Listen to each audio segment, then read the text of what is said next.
What up, boys, and welcome back to yet another video. So in this series, why are people farming it? I'm eventually going to go through every single dungeon and raid in the game that people are farming for gold, and I will tell you guys exactly why people are farming it. And in today's video, we have a Wrath of the Lich King dungeon that I've done a lot of, which would be Drak'Tharon Keep. So before we fire away, massive thank you for all of the support on the 0 to 10 million gold guide. This is a digital guide that you open up on your computer, and it has all the best tactics and methods that I personally use in order to achieve hundreds of millions of gold. Even better is the fact that once you get the gold guide, it comes with a lifetime of free updates, meaning that whenever there's a new patch or even a brand new expansion like Midnight, I update the exact same gold guide but with the new best methods, and I send that to your email completely for free. So you can find that link down below in the description.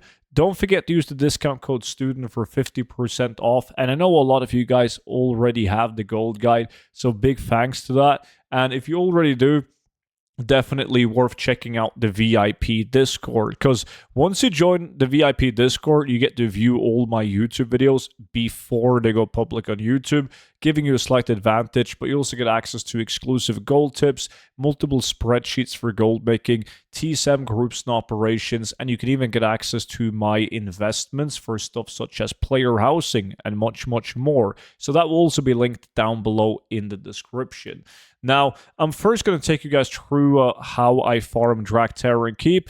Now, it is a pretty straightforward dungeon with a couple of things to consider when you do it to farm it with maximum efficiency. Like these two first mobs here, they run away. So you got to kill these guys before they escape. It doesn't sound like a lot, but it's 2 additional loot tables. And if you do a bunch of runs, it's going to matter in the long run. Now, one thing being said, normally I will always kill the mobs and then loot, meaning that I will AoE them down, and once I've done that, I will loot the mobs. Then I run to the next pack, kill the mobs, loot them, and move on. But since I'm just showing you guys how I run it in this video, it's pointless to do so.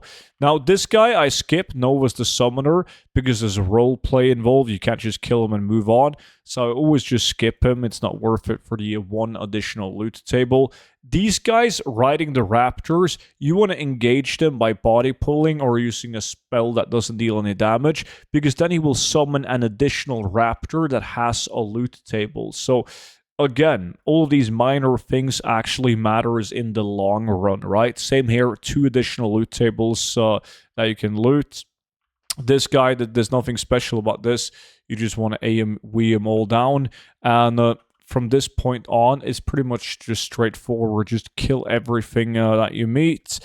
When you kill the last boss, you can just jump down behind them, exit the dungeon, reset the dungeon, and go back in again and farm it again. So it's a very short dungeon. You don't need any professions to farm the dungeon, even though if you're gonna pick one, pick skinning, so you can also skin the raptors and the bats and so on.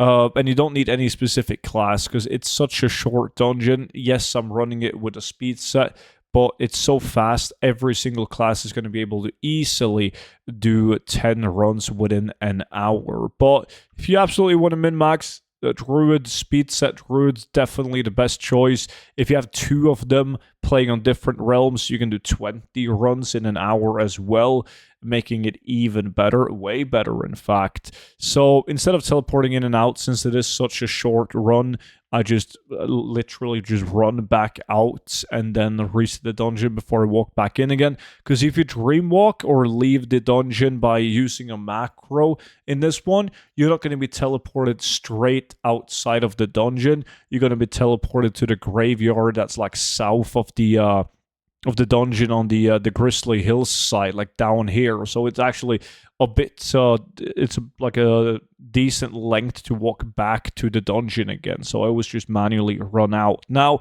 why are people farming it then? Well, that's the thing about Wrath of the Lich King dungeons.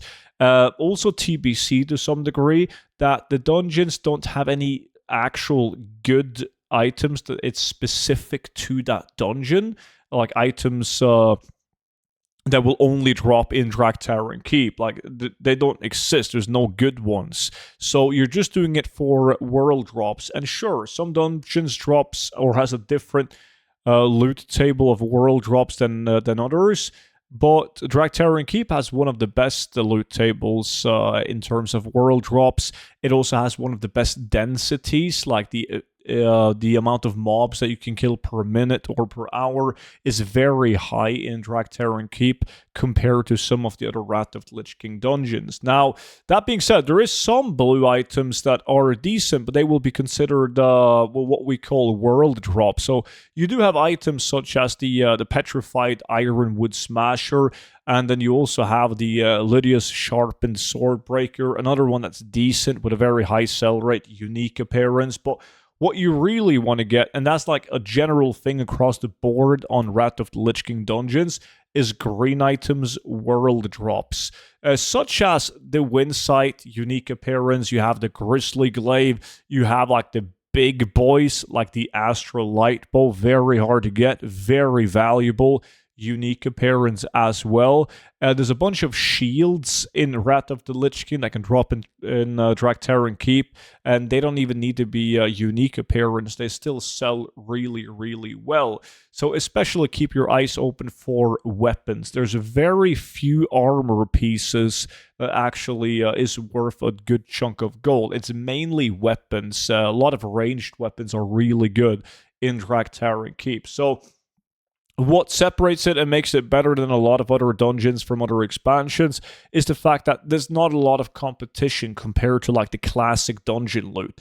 Everyone is farming Sulfarak and Uldaman and Scarlet Monastery and all of that, but there's not a lot of people running Wrath of the Lich King dungeons, and collectors, they need all items that has a unique appearance. So that's really where Drak'Tharon Keep shine. You don't have as much competition on it, so you can make some serious sales on some of these Wrath of the Lich King items. So it is worth mentioning. Drak'Tharon Keep, if I don't care about anything else, I just want to get world drops in the Wrath of the Lich King, Drak'Tharon Keep is my go-to dungeon. But there are reasons to do other dungeons in Wrath of the Lich King as well. Now, I've made videos on some of them, and I will eventually make videos about all the different Wrath of the Lich King dungeons, like I will with all the other dungeons and raids worth doing. So there are moments and times where it doesn't make sense to do Drak'Tharon Keep because there's better dungeons out there because the prices on items are going up that you can only obtain in those dungeons. So definitely make sure that you are subscribed to the YouTube channel if you want to see when those videos comes out. And that's pretty much it. So thank you all so much for watching. Don't forget to check out the 0 to 10 million gold guide alongside with the VIP Discord. And I will see you all back in at tomorrow's video. But until then, bye-bye.